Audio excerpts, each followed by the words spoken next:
These three graphs that I'm going to show you right now shows the future next 12 months of the investor market. Now I'm going to use the Sun Tzu art of war to explain these three graphs to you. And the first concept I want you to understand first before I begin is this character called Wei Ji, or in Cantonese, Ngai Ge.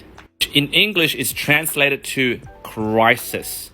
But if you break down the Chinese war, especially through the Sun Tzu art of war concept, Ngai Ge stands for risk and opportunity. For a crisis to happen, it also has both risk and opportunity. Let's start with the Victorian trend of investor loans in Victoria. This data is from ABS, Australian Bureau of Statistics. Let's start off how to read this graph. Now, this dotted line over here shows the overall declining trend of investor loans taken out in Victoria.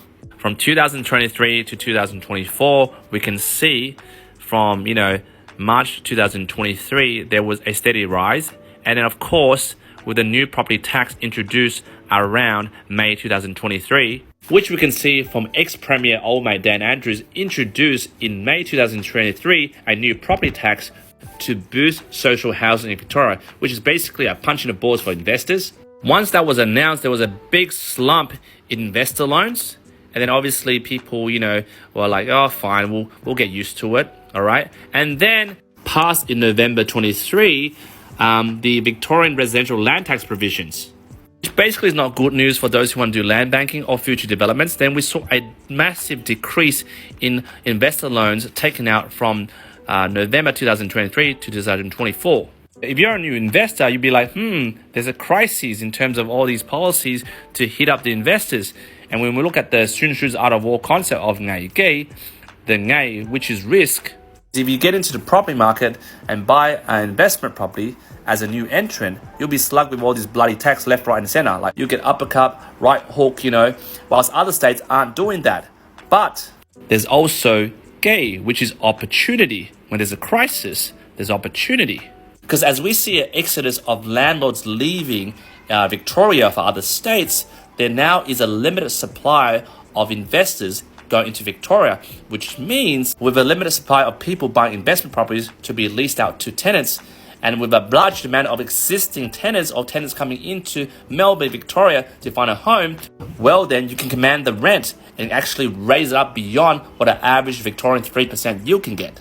Also, if you look at the New South Wales rental market in terms of investor loans taken out, we see a steady increase of investor loans taken out. Like a lot of my clients have been taking out investor loans in New South Wales particularly. And same thing for Queensland. There has been a steady growth in investor loans taken out, which means there's a readily new entry of supply into that market for providing investment homes to be rented out to tenants over there, which might stabilize rent, which means there is not just a limited supply with a lot of demand for renters and tenants. I personally don't think this is good for Victorian tenants and those looking for a place to rent, because I think your rents will be jacked up because a lot of landlords are exiting this market to go to New South Wales and Queensland as we see a steady rise of investment lending over there, which means there's a limited supply of landlords or they're exiting the market and they're not getting replaced with new landlords because investor loan applications are getting smaller, which means there's got to be a rental crisis in Victoria. As an investor, there's an opportunity and there's a risk. Considering Wei Ji is it worth buying an investment property in Victoria with a high slug of government tax on investment properties.